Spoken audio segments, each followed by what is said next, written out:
नमस्कार दोस्तों, स्वागत है आप सभी का हमारे YouTube channel try to explore पर। सेंट्रल ब्यूरो ऑफ इन्वेस्टिगेशन यानी सीबीआई के बारे में तो आपने जरूर सुना होगा। सीबीआई की बात करें तो ये हाई प्रोफाइल केसेस को सॉल्व करते हैं, ऐसे में आए दिन चर्चा में बने रहते हैं।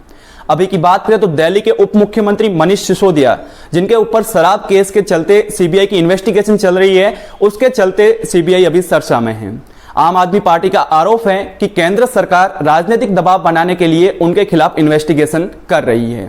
तो अभी हम बात करने वाले हैं कि क्या केंद्र सरकार सीबीआई के ऊपर कंट्रोल करती है या फिर आखिर सीबीआई को कंट्रोल कौन करता है, सीबीआई किस तरीके से इन्वेस्टिगेट करती है, इसके बारे में ये कंप्लीट वीडियो होने वाला है। तो वीडियो काफी इंफॉर्मेटिव होने वाला है, अंत तक जरूर देखें और अगर वीडियो पसंद आता है तो एक लाइक और चैनल को सब्सक्राइब जरूर करें। चलिए तो इस वीडियो को शुरू करते हैं। सबसे पहले बात करें सीबीआई के गठन की, तो सीबीआई का गठन 1963 में भारत सरकार के द्वारा देश की रक्षा से संबंधित गंभीर अपराध, उच्च पदों पर भ्रष्टाचार एवं सामाजिक अपराध के लिए किया गया था। लेकिन बाद में इसमें संरक्षित हत्याएं, अपहरण एवं और भी बहुत से अन्य अपराधों को जोड़ा गया। अभी की बात करें तो सारे संरक्षित केसेस की इन्वेस्टिगेशन सीबीआई के द्वारा ही की जाती है। सीबीआई की बात करें तो ये भारत ही नहीं, विश्व भर की टॉप जांच एजेंसियों में शामिल हैं। इनकी एक्यूरेसी की बात करें तो कॉम्प्लेक्स केसेस के केस में भी इनकी एक्यूरेसी 65 से लेकर 70% है। अब बात करें सीबीआई के कंट्रोल की, क्योंकि बार बार सीबीआई के ऊपर ये आरोप लगते हैं कि ये केंद्र सरकार के दबाव में कार्य करती है, राजनीतिक पार्टियां दबाव बनाती हैं। तो क्या एक्चुअल में राजनीतिक पार्टियां इन पे दबाव बनाती हैं या नहीं, उसके बारे में बात करते हैं।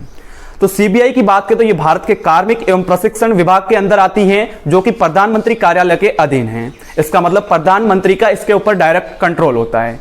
लेकिन प्रधानमंत्री का कंट्रोल होना काफी नहीं है सीबीआई के लिए इन्वेस्टिगेट करने के लिए। सीबीआई को इन्वेस्टिगेशन के लिए 3 जगह से ऑर्डर आ सकता है। सबसे पहला होता है केंद्र सरकार के द्वारा।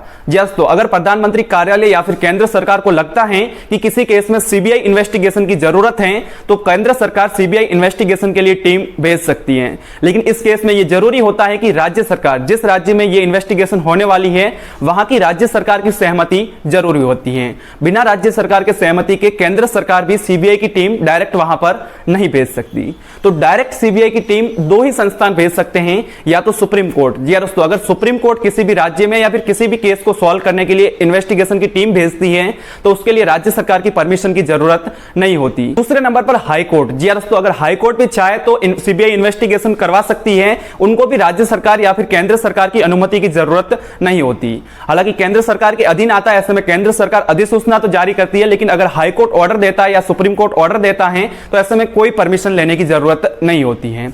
इसका मतलब प्रधानमंत्री कार्यालय, सुप्रीम कोर्ट और हाई कोर्ट, ये 3 संस्थाएं ऐसी हैं जहां से सीबीआई इन्वेस्टिगेशन का ऑर्डर मिल सकता है। लेकिन अब राज्य सरकार की बात करें तो अगर राज्य सरकार को सीबीआई की इन्वेस्टिगेशन करवानी है तो राज्य सरकार भी इसके लिए अप्लाई कर सकता है। वहां से फिर अधिसूचना जारी होगी और केंद्र सरकार भी अधिसूचना जारी करेगी और फिर केंद्र सरकार उसके लिए टीम भेजेगी। तो यह भी हो सकता है कि राज्य सरकार भी रिक्वेस्ट करे और उस पर केंद्र सरकार वहां से टीम भेजे, या फिर सुप्रीम कोर्ट ऑर्डर दे या फिर हाई कोर्ट ऑर्डर दे। इन 3 केसेस में सीबीआई की इन्वेस्टिगेशन होती है। अब बात करें राजनीतिक इंटरफेरेंस की, तो यहां पर राजनीतिक दबाव की बात करें तो प्रधानमंत्री कार्यालय से सीधा दबाव सीबीआई की टीम पर बनाया जा सकता है, क्योंकि सीबीआई की टीम की बात करें तो ये प्रधानमंत्री कार्यालय के अधीन आती है। ऐसे में केंद्र सरकार की बात करें तो वो उनको कंट्रोल कर सकती है। ऐसे में जब भी जिसकी सरकार होती है उनके ऊपर हमेशा ही आरोप लगते हैं कि सीबीआई की इन्वेस्टिगेशन की बात करें तो विरोधी पार्टियों पर ज्यादा होती है। तो इस वीडियो में यही अपडेट थी कि आखिर सीबीआई को कंट्रोल कौन करता है। वीडियो अगर पसंद आया हो तो लाइक और चैनल को सब्सक्राइब जरूर कीजिएगा। वीडियो को पूरा देखने के लिए आपका धन्यवाद।